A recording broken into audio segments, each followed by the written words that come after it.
জান্নাত এক চিরন্তন সুখের আবাস। মানব জীবনের উদ্দেশ্য কেবল দুনিয়ার ভোগবিলাস নয়, বরং আল্লাহর ইবাদত, তাঁর হুকুম মেনে চলা এবং চূড়ান্ত সাফল্য অর্জন করা।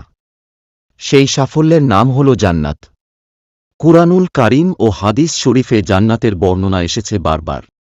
জান্নাত হল এমন এক স্থান যেখানে থাকবে চিরন্তন শান্তি, সুখ ও প্রশান্তি। জান্নাত শব্দের আভিধানিক অর্থ বাগান, উদ্যান বা আচ্ছাদিত বাগান।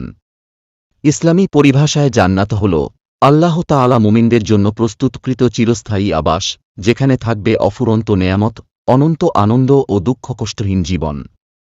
কুরআনে জান্নাতের উল্লেখ। কুরআনে আল্লাহ তাআলা জান্নাতের বর্ণনা করেছেন নানা স্থানে, যেমন সূরা বাকারা আয়াত ২৫। আর যারা ঈমান এনেছে ও সৎকর্ম করেছে তাদের সুসংবাদ দাও যে তাদের জন্য আছে জান্নাতসমূহ, যার তলদেশ দিয়ে প্রবাহিত হয় নদীসমূহ। সূরা আলে ইমরান আয়াত ১৩৩।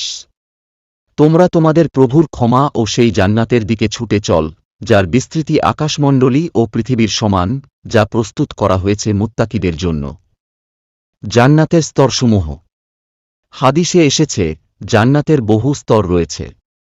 সর্বোচ্চ স্তরের নাম আল ফিরদাউসুল আলা।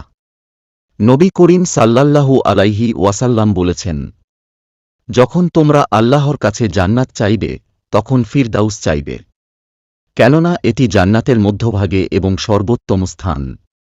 বুখারী। প্রত্যেক স্তরে নেয়ামত ও মর্যাদার পার্থক্য থাকবে। কারো ঈমান ও আমল যত উত্তম হবে তার স্থান তত উচ্চ হবে। জান্নাতের নেয়ামতসমূহ। ১. বাগান ও নদীসমূহ। জান্নাত হবে অপরূপ সুন্দর উদ্যান। কুরআনে এসেছে, তাদের জন্য থাকবে জান্নাতসমূহ, যার তলদেশ দিয়ে প্রবাহিত হবে দুধ, মধু ও সুগন্ধি পানির নদী। সূরা মুহাম্মদ আয়াত ১৫। ২. খাদ্য ও পানীয়। সেখানে থাকবে এমন ফলমূল ও খাবার যা মানুষের কল্পনার অতীত। তাদেরকে সেখানে ফলমূল ও পানীয় প্রদান করা হবে। সূরা তুর আয়াত ১৯। ৩. পোশাক ও গহনা। জান্নাতবাসীরা পরবে রেশমি পোশাক, সোনার গহনা ও মুক্তার অলঙ্কার। ৪. প্রাসাদ ও তাঁবু। হাদিসে বলা হয়েছে জান্নাতে প্রতিটি মুমিনের জন্য থাকবে মুক্তা, হীরা ও সোনার প্রাসাদ, যেখানে থাকবে একাধিক কক্ষ, খোলা প্রান্তর ও সুগন্ধি পরিবেশ। ৫. পরিবার ও সঙ্গী। মুমিনরা তাদের স্ত্রী সন্তানদের সঙ্গেও জান্নাতে মিলিত হবে, যদি তারা ঈমানদার থাকে। এছাড়াও থাকবে হুরুল ঈন, বিশেষ সঙ্গিনী। ৬.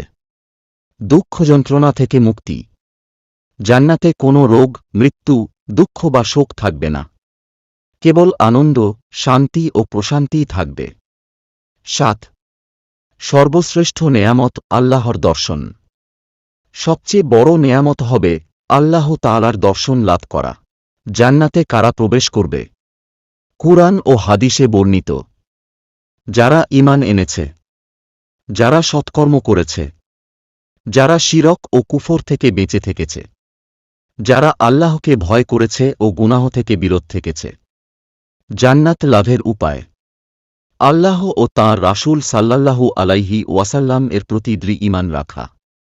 ফরজ ইবাদত পালন করা, নামাজ, রোজা, যাকাত, হজ ইত্যাদি। ভালো কাজ করা ও মানুষের উপকার করা। গুনাহ থেকে বিরত থাকা, তাওবা করা ও আল্লাহর কাছে ক্ষমা চাওয়া। জান্নাত হল মুমিনদের সর্বোচ্চ স্বপ্ন ও চূড়ান্ত গন্তব্য। এটি অর্জনের জন্য দুনিয়াতে পরিশ্রম করতে হবে, নেক আমল করতে হবে এবং আল্লাহর সন্তুষ্টি অর্জনের চেষ্টা করতে হবে। আল্লাহ তাআলা যেন আমাদের সবাইকে জান্নাতুল ফিরদাউসের অধিবাসী করেন। জান্নাতের সবচেয়ে বড় নেয়ামত কি? জান্নাতের সবচেয়ে বড় নেয়ামত হবে আল্লাহর সাথে বান্দার দর্শন। জান্নাতের সব সৌন্দর্য, নদী, বাগান, হুর, প্রাসাদ এসবের চেয়েও শ্রেষ্ঠ হবে সেই মুহূর্ত যখন মুমিনরা তাদের প্রতিপালকের দিকে তাকাবে। কিয়ামতের দিন সমস্ত কষ্টের অবসান ঘটবে আর জান্নাতবাসীরা চিরকাল আনন্দে থাকবে।